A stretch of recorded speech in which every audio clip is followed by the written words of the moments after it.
Hello, everyone. Thank you for joining us for our Ask the Experts panel today, which is cracking the code on the application process, which is super important. And we get a lot of questions on this type of topic within applications.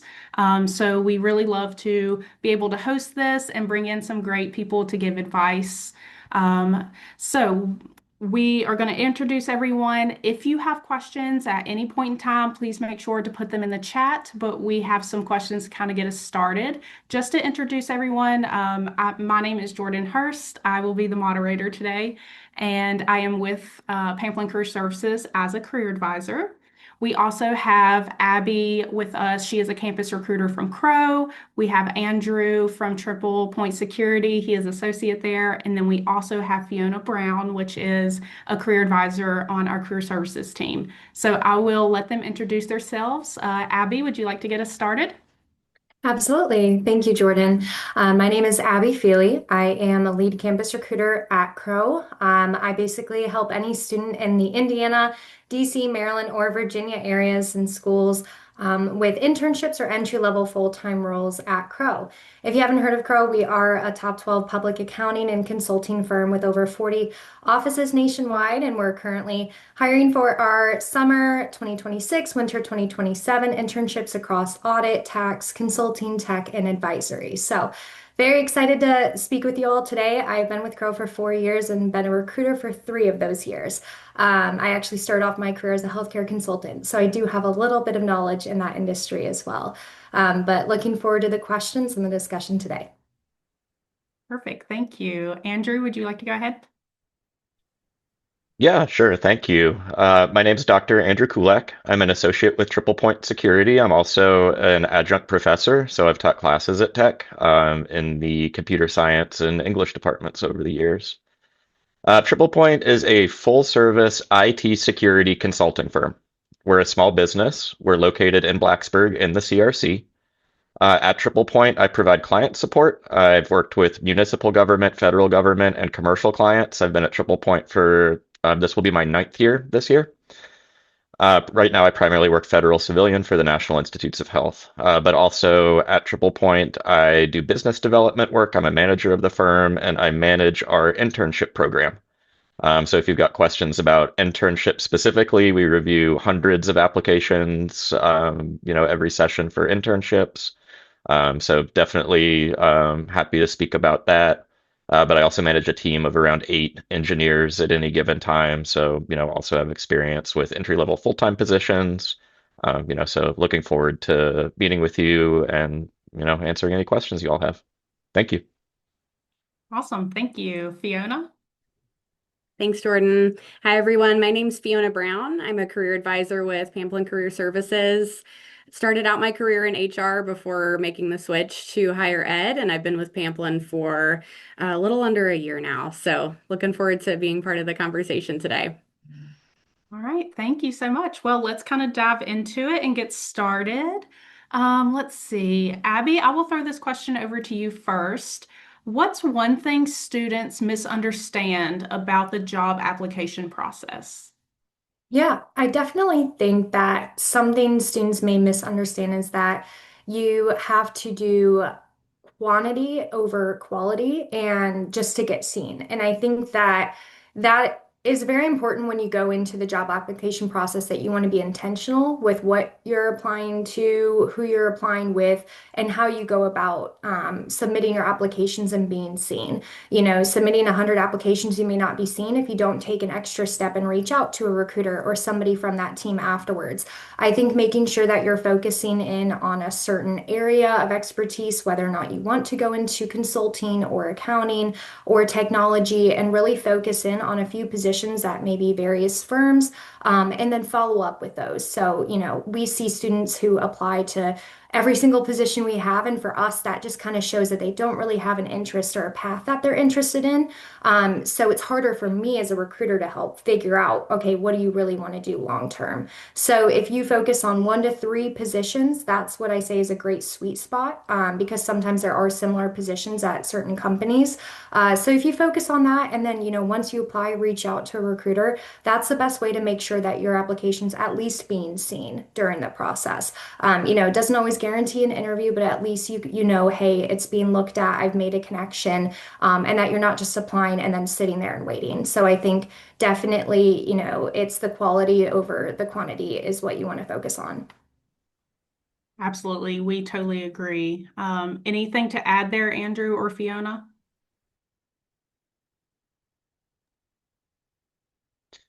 Yeah, I think something I might add, just kind of relates to the idea of following up. I guess something to keep in mind is, there's a limited amount of us, right? And, there's hundreds of folks who are applying for positions. So definitely encourage you all to find kind of multiple ways to make contact, right? So, we're going to be at Business Horizons next week, so I guess I should plug that a little bit. But, come out to career fairs, get some FaceTime, with some of us in addition to, to sending in your application online. Definitely follow up. But I do encourage folks to, for the positions they're looking at, like look at the instructions for how to apply and like how to follow up, just to make sure that your message is getting to the right people and is getting seen by the right people. For instance, if you're reaching out to someone individually, it may be hard for them to respond if they're working through hundreds of applications. A lot of folks, including Triple Point, have set up like a dedicated inbox for folks who have kind of, recruiting questions or questions about our internship. If you send a message there, it's much more likely that someone's going to respond to it because we got multiple people, able to check it and able to respond to your query. So definitely, keep in touch, definitely come out in person. That always helps. And if you are following up, just, check what kind of the communication preferences or instructions are, just to make sure your follow-up and your questions are getting routed to the right people. Absolutely. And I really love something that Abby touched on. So I kind of want to circle back to that and see if, Andrew, if you think it's the same for your company or if you have the same advice. But ideally, how many applications can or should students be submitting to a company? So Abby mentioned 1 to 3, which we typically will say as well. Do you kind of agree or have a preference? Um, I think my preference here would tie back to like what I mentioned earlier, just understanding the best way to submit an application. Mhm. And whatever the company's kind of preferences or instructions are there. So I Mhm. know at Triple Point, like I said, we have kind of dedicated inboxes set up that our support team is checking. We instruct folks in our position listings. If you want to apply, here's how you do it. Here's where to send your application. Mhm. Um, you know, if you follow those instructions, we'll get your application. But if you're just sending it out, to email addresses you found on the website that aren't, necessarily where we're expecting to find applications, or you're just sending them out to people whose contact information you found on LinkedIn or something, your application may not get to the right place. Mhm. So I don't know that, folks need to send multiple applications per session, but definitely, follow instructions. And, that'll make sure that your application gets to where it needs to get to so that our team can process it and, make sure you're in the pipeline. Yeah, absolutely. Thank you. Um, I guess so. Let's go back to Abby a little bit. When you think of a strong applicant, what kind of comes to mind for you when you're recruiting? Yeah, that's a great question. I think to Andrew's point about, the points of contact, I think that that's what can really make a student stand out. So in particular, showing up in person, that's the biggest way to make an impact. It shows that you're not only, wanting to take your time out of your day to make an impression, but build that connection in person. I know sometimes it's not always, you're not always able to, sometimes you can't make a fair or an in-person event. But then that next step, setting up an additional phone call or reaching out and expressing interest. Applications, they can start to blend together and look the same, especially if you're in a certain program at a certain school and maybe, part of the same clubs, but the difference is how you interact in person.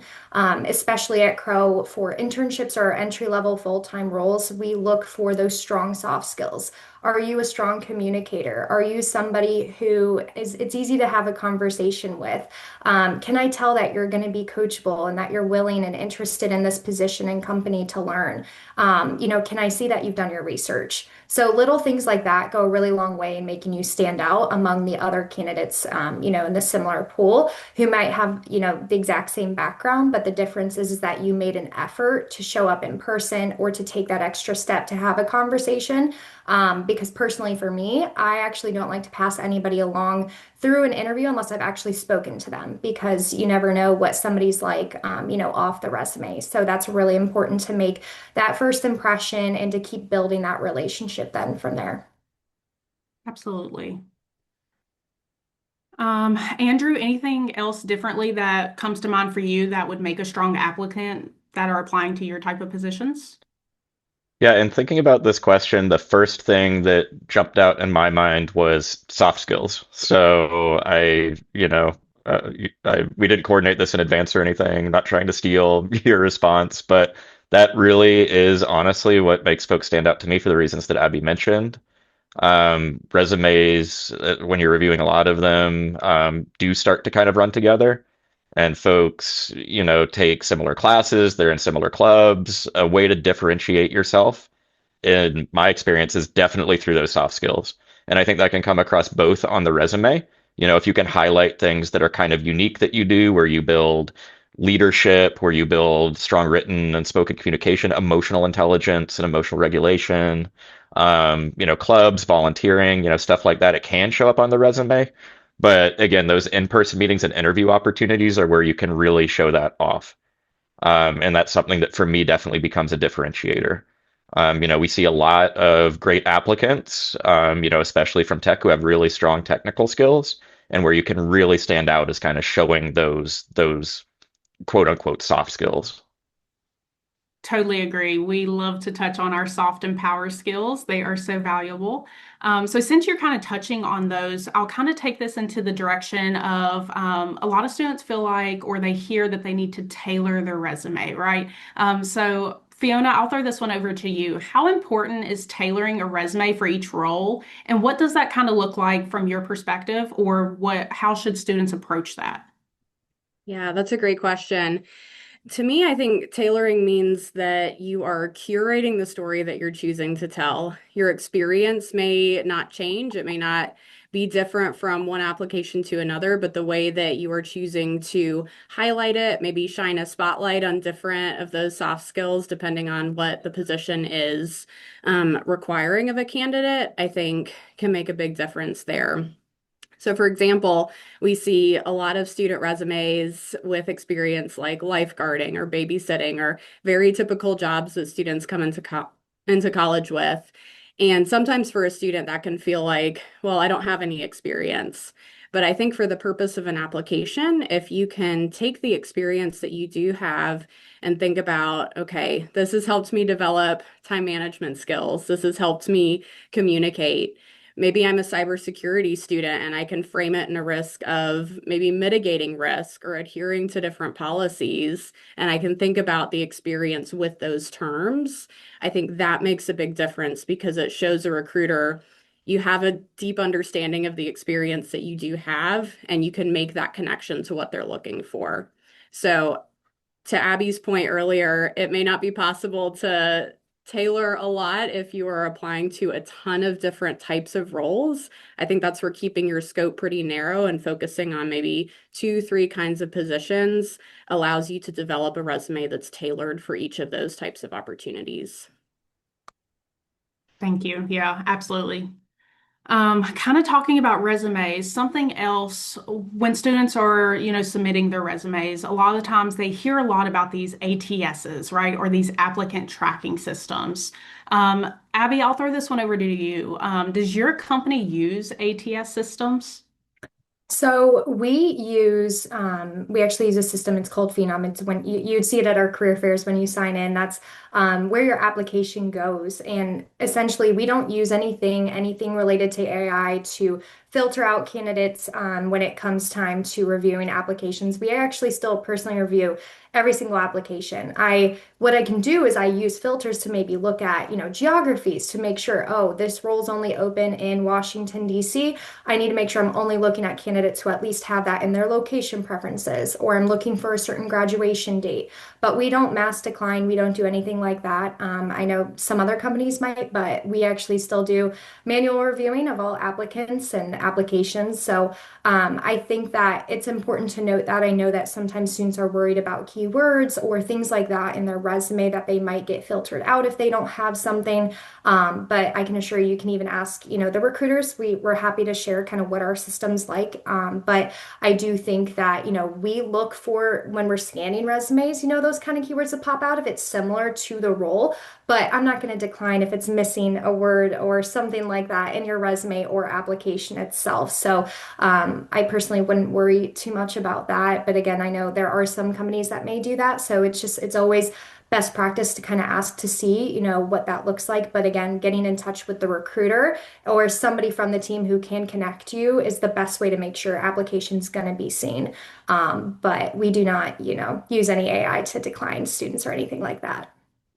That's really great to know. Thank you for sharing Mhm. that. Andrew, how about you all? Does Triple Point use ATS systems? No, we don't. We have, kind of in-house processes that we use to manage and track applications, but we don't use like a, specific commercial system for that purpose.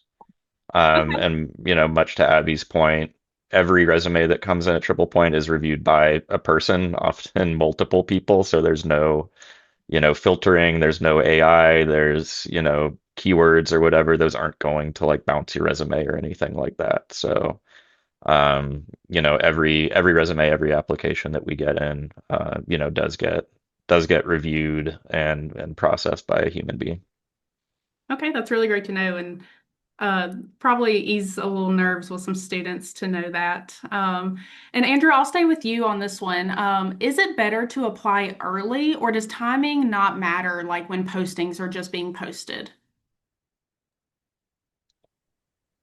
That's a good question. So the way that we handle like recruiting for our internship at Triple Point, um, I would say it can be helpful to submit early. We have multiple sessions of our internship, so we do fall, spring, and summer. And so we're always kind of on a rolling basis reviewing resumes. And, if for whatever reason there isn't fit, say for someone in the fall, we may then in the spring review or try to reach back or something like that. Um, and in that case, it gives you kind of more opportunity, right? So like if you apply early on when we first open, in the fall, maybe we have a spot open in the fall internship. If that doesn't work, maybe the spring internship, maybe the summer internship, right? So there's, kind of multiple opportunities that we look for. We also do try to work on scheduling interviews on kind of a rolling basis. So, we keep our applications open. But if we have a lot of interest, we have a lot of applicants, we schedule a lot of interviews, we may find the folks that we need, kind of earlier on. So again, I would definitely say in our case, applying early for the internship is beneficial.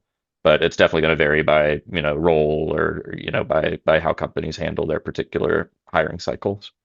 No, that's great to know. Is that the same for you, Abby, with Crow, or do you all like wait till deadlines to review? Yeah, no, it's very similar. We review as soon as we have them posted, we'll start reviewing. There are certain teams, since we have five different business units, consulting, tax, audit, advisory, and studio, which is more of an AI unit. It's newer to Crow this year. They sometimes will decide if they want to do interview weeks. That will then determine, maybe we pause, wait for a bunch of students to apply for a couple of weeks. We obviously like to be back on campus before we even start making those decisions to allow students time to meet with us and to apply. Or sometimes students apply and then come to campus to let us know. That's great as well. The earlier, the better, though. For us, for example, for our consulting internships, we only have them in the summer. So fall is the busiest time for us to fill those positions. That's typically when we do actually fill 90% of our roles. So right now, we have a handful left, but the fall is the busiest time. So applying earlier, not waiting until the spring, sometimes can be more beneficial. But then again, when you do apply, making that contact so that we're able to see your resume, because when students apply, we get thousands of applications and, yours could just like fall into the mix and, it may not be, I may review 100 one day and yours might be 101. But if you reach out to me, it could be the first one I'd look at. So that's kind of the biggest thing for us when it comes time to, for students to apply. And then by the time we start reviewing, but we basically do it on a rolling basis until we fill the positions and then we take the roll down. Okay, that's really good to know. Thank you for sharing. And I love that you touched on kind of what the timeline looks like with recruiting for your roles. Typically, if for the students that are attending and you wasn't sure or didn't know what campus recruiting looks like and the timeline for that, typically the fall semester is prime time for the business type roles in recruiting. So keep that in mind when fall comes around and you are looking for internships or full-time positions. Okay, so we'll kind of go over to another type of topic within the application process. As career advisors, sometimes we get some questions about cover letters. And I'll ask you, Abby, as a recruiter, like, do you still read cover letters? Do they matter? What's your take? Yeah, that's a great question. Students submit them, but in all honesty, we don't really review them. The most important thing is looking at what's on your resume. I think it's a nice note, and especially if maybe you want to attach it while you're reaching out as like an introduction, and kind of including that background. But I hope during the process I'll learn that about you. So my recommendation is, and I know it may be different from school to school, but we care a lot about your resume, and a cover letter is not required or necessarily needed during the application process. All right. Same for you all, Andrew. Yeah, so we don't require a cover letter. But if you want to include items like, as you're emailing us your resume, which is how we prefer to receive resumes, if you want to include something in the body of your email, it's not going to hurt you, is what I will say. We don't require it. There is some information we do require that you send with your application.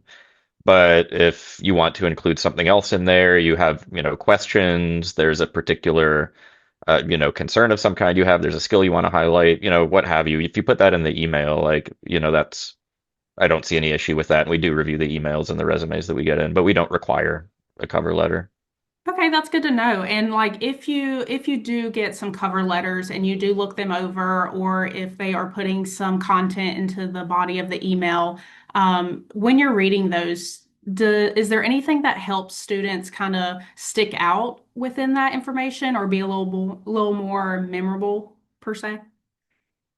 Yeah, I can touch to that. I would definitely say just like a lot of times with the cover letter, it'll express their interest in a role and their skill set and how, an internship that they had has aligned to what, role they're interested in. I think that that can be helpful. I will definitely say be sure that you watch what you put in your cover letter because I've seen other companies addressed in the cover letters that students use to apply to our roles with.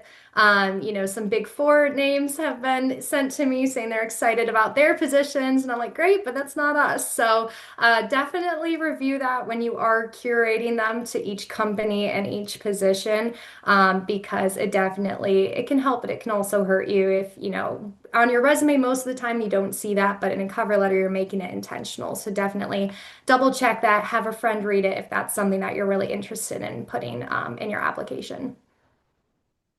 Oh, I love that. Those are the things that we definitely want to tailor when we're talking about tailoring items. I guess just to kind of branch off of that same topic here, like, can you kind of tell if one's AI generated or if it's more genuine? Yes, absolutely. A lot of times the AI generated ones, I mean, they just don't really have a personality to them. And I think that's the first thing you can kind of tell. It just seems very copy and paste.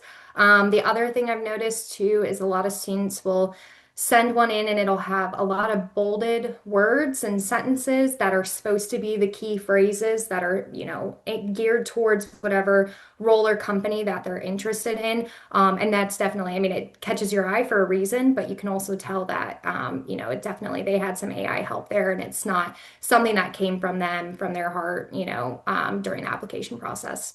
Absolutely. So, students, if you are using AI, it's okay to let it help you, but don't let it write everything for you. Oh, we actually just got a question in the chat here. Fiona, I'm going to throw this one over to you. If a cover letter is not required, when should we include one? Yeah, that's a great question. Um, if you have interacted with a company before and you've spoken to the recruiter and you know it's, maybe not a huge part of the process, that would be a good sign that maybe it's not the best way to focus your time with that application by going to the trouble of customizing one. I think it goes back to a point that was made earlier about quantity and quality. So you can't write a really thoughtful, tailored cover letter if you were planning to send out 100 applications. It's just not possible with time. So if you were choosing to make that investment, I would focus on the opportunities that you are most invested in pursuing. And before you write that cover letter, do your research, make sure that the skills you are pitching are aligned with what they're looking for. And if there are relevant initiatives, projects, things going on at the company that you can bring in to kind of show that you've done that research beforehand, I think that can be helpful as well. Again, not possible for every role, but for the ones you're really excited in, I think it can add some value. Perfect. Thank you for sharing that. All right, well, let's go to the next question. Fiona, I'm going to throw this one right back over to you. If a student applies online, what's the best next step that they can take? Is it to just follow up? Do they just need to be tracking what they're applying to? What do you think? Yeah, great question. So I definitely recommend tracking your applications. That helps you get a realistic sense for where you're at in the process. If you have applied to a lot of things and not gotten an interview yet, maybe that's a sign to readjust some things on your resume or come talk to our team. So I definitely recommend that throughout the process. Second thing I would say is maybe be willing to wait a little bit because there are so many applications coming in, and it's probably not realistic that you'll get a status update right away. Some companies you might, some you may not, just depending on how many hands are in that requisition and moving candidates around. So first be willing to be patient, but if there is a contact that you can reach out to, I think it is important to just share that you've taken the initiative to apply, maybe reiterate something you're really excited about with that position. And if there is an opportunity to connect in person, that's another great way to kind of seal that relationship and take the time to invest a little bit there. Absolutely. Abby, Andrew, anything else you would want to add? What would be your next best step? Yeah, I definitely agree with Fiona. I mean, tracking those applications is very important, knowing where you stand. I think the best step is just finding somebody you can connect to. I think it's a great way, to reach out to somebody on LinkedIn and even just ask them, hey, if you're not the right person, can you direct me to somebody on the team who is, so I can check in on the status of my application. I think a lot of times recruiters can get overwhelmed when students message and sometimes ask, can I have 15 minutes of your time for a quick phone call just to ask, how something's going? And that's great. I love the initiative, but I get that 100 times a day. I don't have time for anything else in my day. So until we're able to review the application, then have a productive phone call, I think that just asking, hey, who's the best point of contact? Can they check the status of it? That's all you're asking for. At least gets you on their radar, and helps, during the application process, especially if you're applying to multiple different companies, tracking those and making sure that you're at least sending a follow-up or a couple follow-ups. We don't mind it. It gets so busy that at least having your name out there, in front of mind every couple of weeks for a recruiter, is super helpful. Me personally, I love that reminder. It helps me stay on top of things, especially as we travel and get busy. Sometimes we aren't on our laptop for a couple days, so it definitely helps to have that reminder come through. Absolutely. I love that. And that's a really good perspective to give students as well. Like if you're not thinking of it, like recruiters sometimes they're recruiting from multiple schools, right? So there's a lot of students that are reaching out to them. So just having that perspective, having a little bit of patience, you may not get a response right away. Even when you're applying, if there are review deadlines or apply by deadlines, take those into consideration as well. Um, let's see. Andrew, I'll throw this question over to you. How should students follow up without being too pushy? Is there a certain timeline or how long they should wait? What does that look like for you? Sure. So I think a lot of the points that were raised previously are, very valid in response to this question. We do have, a lot of applications that we're managing. We do work, at multiple schools. So there is just kind of a lot on our plate. Um, so I promise you we're not trying to not respond to people. We're doing our best, to keep up, but especially during busy recruiting seasons, like when a lot of the career fairs are scheduled kind of early in the semester, it can be super busy for us. So I guess in terms of getting a response, I would fall back on something I mentioned earlier, which is to say, look and see if there's guidance on, if you want to follow up, where's the best place to reach out to. Again, we tend to recommend a specific email address that a whole group of folks on our team has access to so we can get a response out more quickly. Sometimes folks will respond directly to individuals. Sometimes folks will reach out directly to me or others. I do my best to keep up with those, but it can be challenging at times. I'm actually going through my inbox right now and trying to make sure everyone from last semester got a response and some people didn't. So I'm trying to do more follow-ups. So we're doing our best, but I would say look for any communication preferences that are stated by, the particular company. If they have a support email or a HR email or something like that, try to use that to ensure a faster response. I don't know that I can give you kind of a quick rule in terms of like how much time to wait. I mean, I don't think I would follow up like the day after a career fair or something when we're still trying to go through resumes and get everything scanned in and whatnot. Um, Maybe a couple weeks or so, to try that initial follow up. Um, and then in terms of trying to make sure to get a response, I would say, if you wait a couple weeks, send a message, don't hear back for another week or so, send another message, that's fine. I've seen instances where I don't know if it's a glitch or if people are being told and, somewhere to do this, but, I'll get like 10 plus emails from a particular individual, like kind of all at the same time. So again, I have seen that. That's not really, I feel like an ideal way to keep a conversation going. So again, I don't know if that's kind of a weird email glitch or if, there's some background to that, but I would say give it a couple weeks. If you're going to follow up after that, maybe another week or so, it seems reasonable to me. Yeah, absolutely. Because we want to make sure we're handling follow-ups, reaching out as professional as we can. So I love touching on that. Um, all right. Well, Andrew, I'm gonna throw this one back over to you. We have touched on this a little bit, and I want your thoughts on it. So we've kind of talked about like coming to career fairs or maybe networking. Does networking really influence hiring decisions? Yes. I definitely think that it does.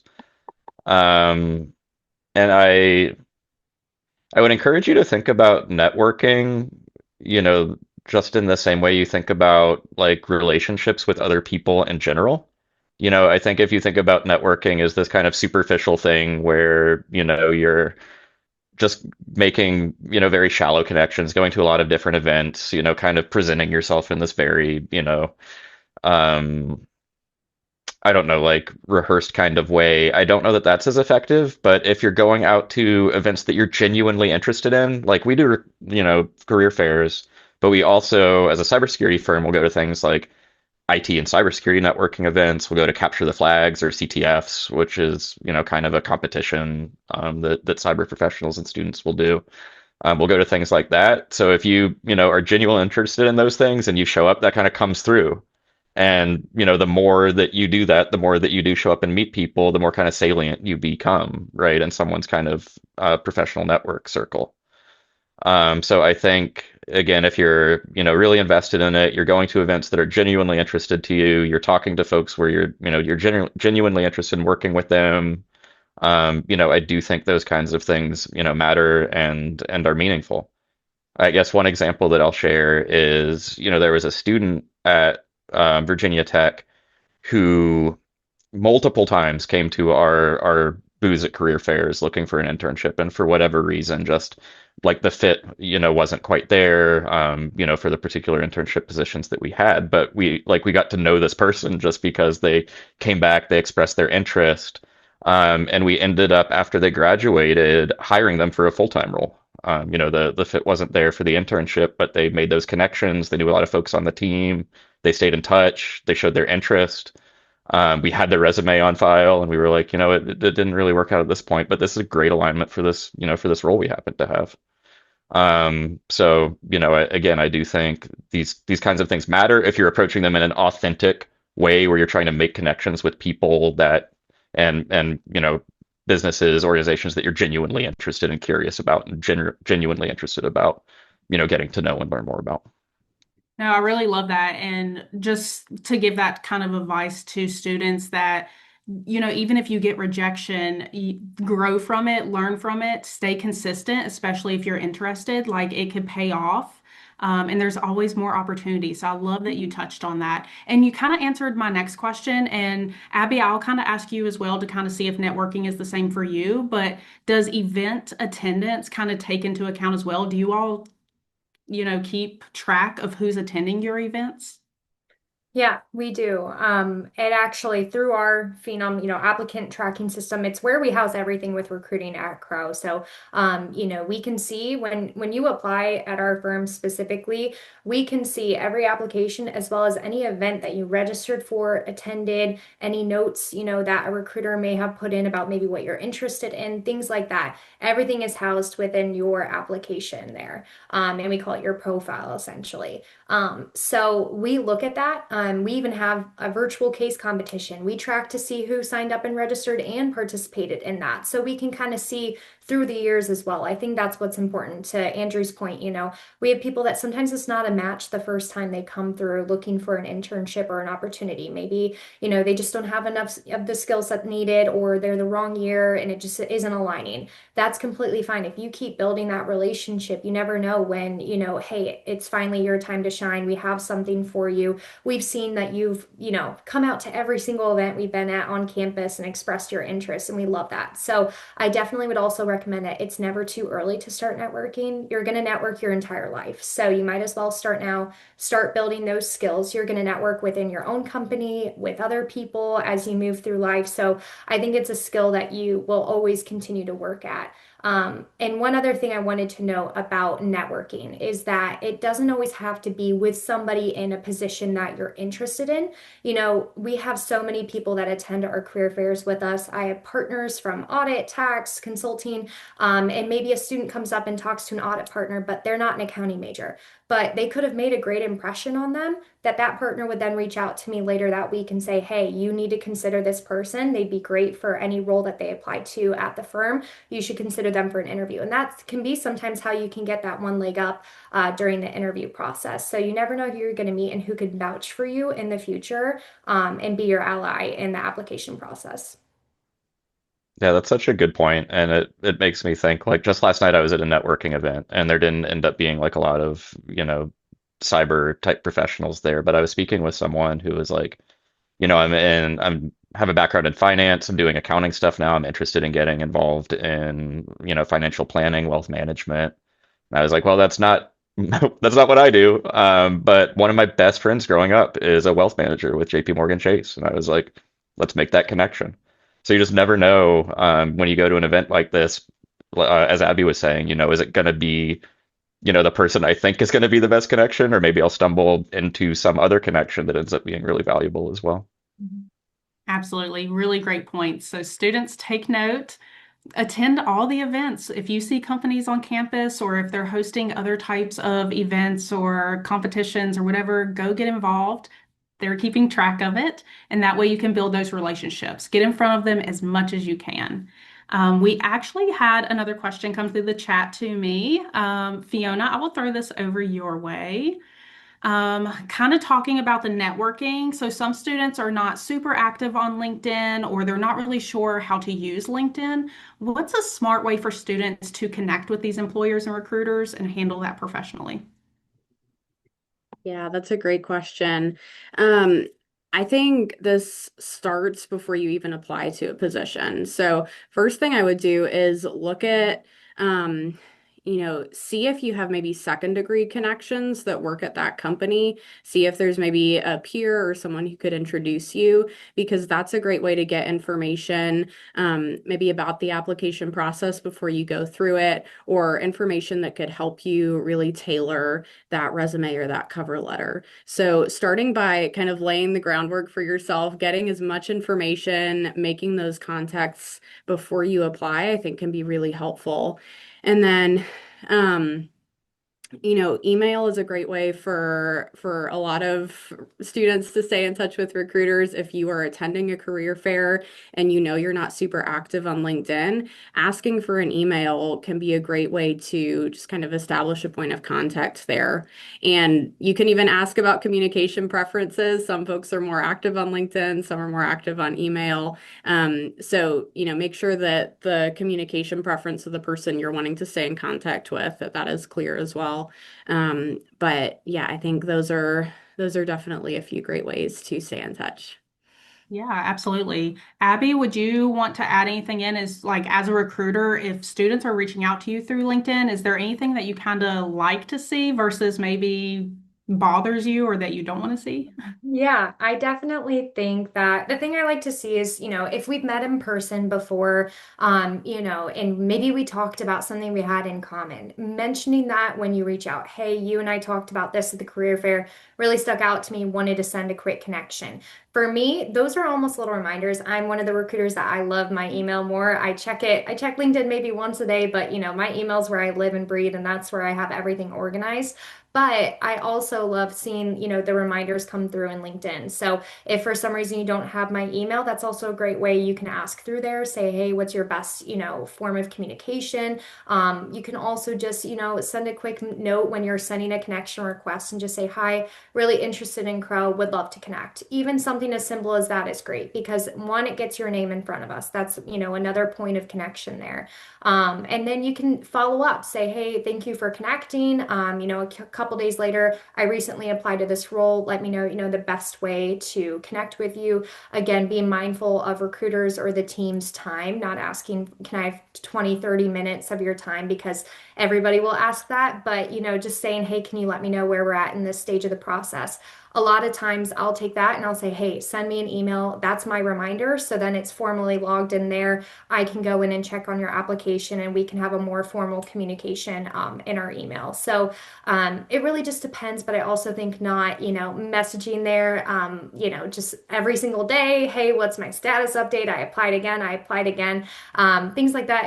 If you think about it, it's kind of like texting somebody, you don't want to bombard them with all these texts and things like that when, again, we're traveling, we're still reviewing resumes. So a friendly reminder is great. But again, to your point, Fiona, I guess ask the, preference of the communication of the recruiter or the team because that's the best way again to kind of get a leg up to know, okay, they prefer email. That's how I'll follow up.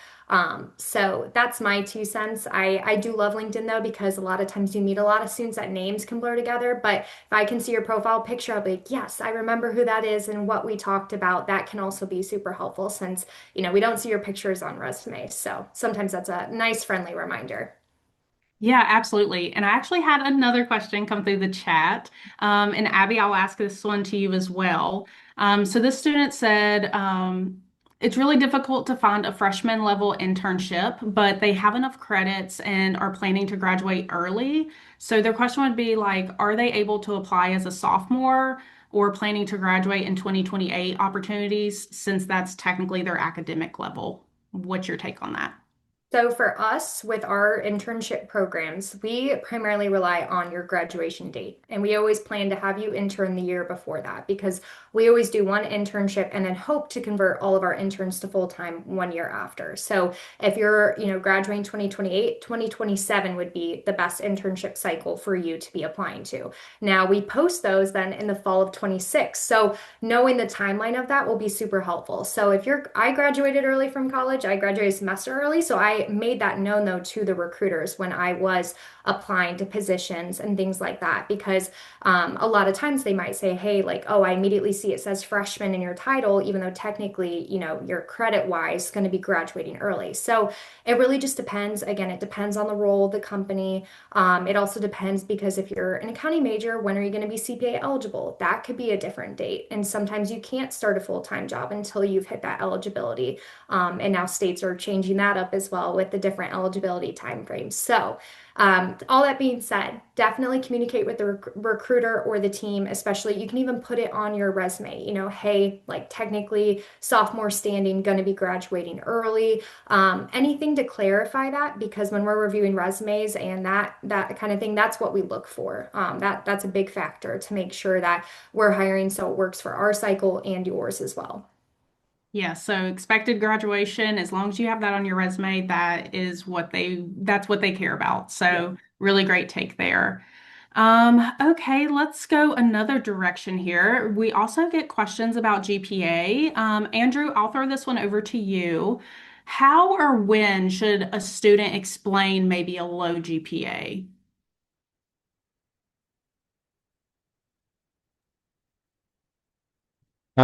That's a good question. I'm trying to think of a good response to it. Um,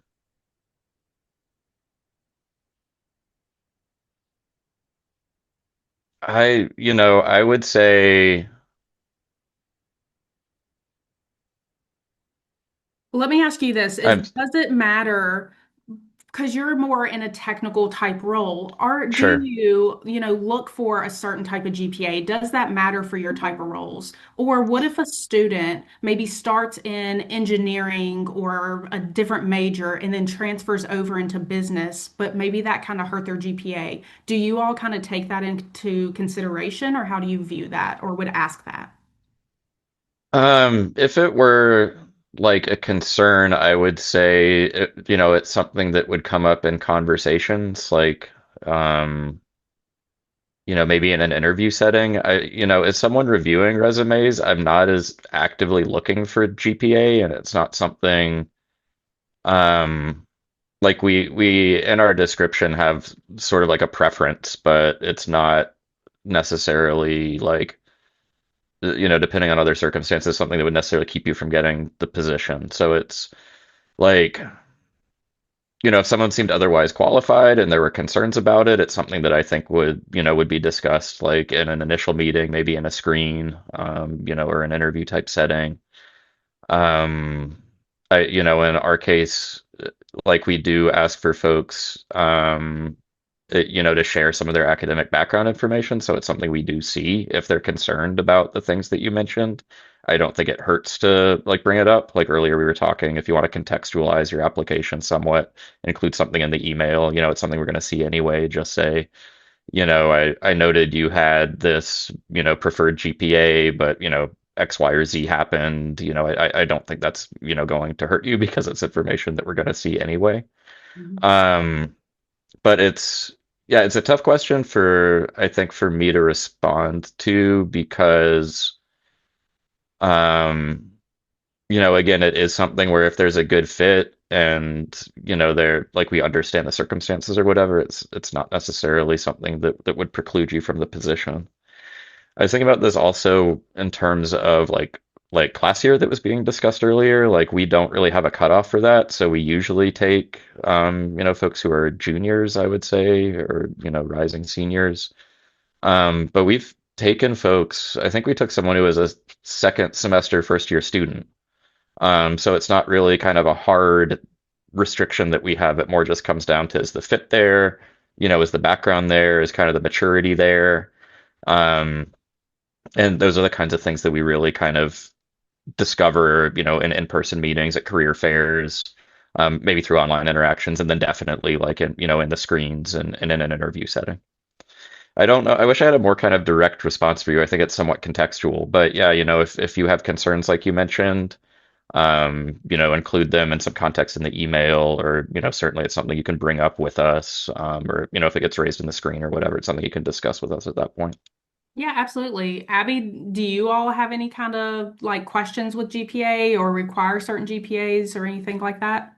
Yeah, it's dependent on each team, I would say. So some teams maybe require a higher GPA if it's a more technical role that they're looking for. Some are a little bit more flexible because a lot of times too, we want to see well-rounded students. So, we're not, always keen on looking just for the 4.0 students who have perfect grades. We want to see somebody who's also involved, and maybe that's why they got a B or C here or there. I think I review every transcript for students. And so a big thing for us is, yes, is your GPA, maybe above 3.0? Is that, the threshold? If it's below, maybe we'll start asking some questions. But the biggest thing for us is what are your grades in the classes that, you're looking to apply for? So, if you're going to be an accounting major, I hope you're doing well in your accounting courses. If not, we might have some other questions. But if, your GPA fell a little bit because you're an accounting major, but you didn't do well in an art class, I'm probably not going to hold you to that because that's not really important to your future career. So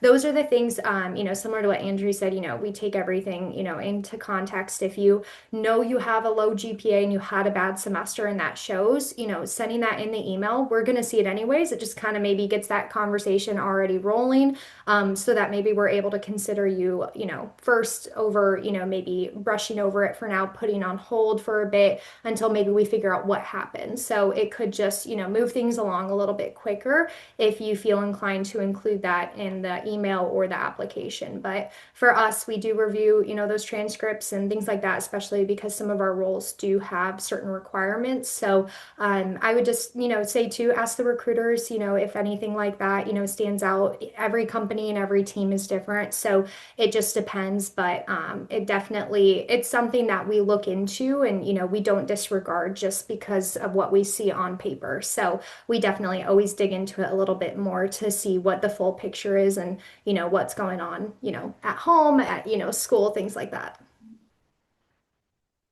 Yeah, and I guess just to add, like as we're talking, I wanted to look through our position description, and and kind of the things we're looking for. We do indicate GPA, but again, if there's context or there's something to share, definitely let us know. And we want to see kind of the whole picture as we're looking through the application. Absolutely. Those are really good things to know. We did have another question come through the chat here. I will open it up to any of you, whoever wants to take it. Um, how much is working a part-time job during school valued? I can take this one. I would say, any involvement outside of the classroom is valued for us. So I know sometimes there's a lot of pressure to work, or sometimes you may need to work. That's completely fine. You're still building those social skills, those technical skills needed that can be transferable to other jobs. So even if it's not directly related to the career that you want to go into, maybe if you work at an ice cream shop, you're building on your soft skills, your people skills, things like that that are going to be important in the future. I think that for us, I was actually at a career fair yesterday, so I got asked that question a lot. What do you want to see on a resume? For us, we want to see that you're just involved outside of the classroom. Are you a part of a student club? Are you working? Whatever it is, are you just doing something outside of the classroom that is building, your skills, whether they're soft skills or technical? I also think it's important to not put pressure on yourself to be a part of every single club offered that's related to what you want to go into. Seeing a resume where somebody's a member of 5 or 6 clubs can be a little alarming because, it's like, again, it doesn't really show a whole lot of focus. But if you're a member of, say, an accounting club, and then, the next year you take a leadership position, you're showing growth within that certain opportunity in that organization. So we love to see those things as well. So it really just depends. But as long as you're active, you're doing something, outside of your typical classroom experience, that's really what we look for, because that's what will shape you to be a well-rounded applicant in the future. Absolutely. So talking about all these applications and everything, Fiona, I will throw this question over to you. Since you're working with students a lot on the daily basis, how many applications do students realistically kind of need to submit, and how should they balance that quality versus quantity? Yeah, that's a great question. I think a lot of it is going to depend on the types of roles you're targeting, where you are looking to be based out of, and then how large of companies you're applying to. So I talk to students sometimes who only are choosing to apply to companies that are kind of household names. They're very well known. And while that is a fantastic goal to have, I think it's important to balance that with maybe some smaller companies, companies in other industries where peers in that major wouldn't necessarily think to apply.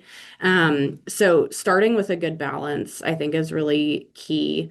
As far as number, again, that's really going to depend on the situation. I do think if you're in a more competitive industry or seeking in a more competitive area like Northern Virginia, that's probably going to up the number of applications that you need to start with. So for a competitive industry, again, say in Northern Virginia, maybe that starting point is 50, as a first kind of benchmark, and then see from there how things are going. If it's less competitive, maybe a more rural area, that number may be lower. But again, thinking about having some variety in that process, identifying which opportunities are most important to you, and then choosing to spend a good bit of your time and energy really making sure those are quality applications, I think is important. Yeah, I think that's really great to know. Okay, we're coming up on time. So, last question I have, and I kind of want all of your perspectives here.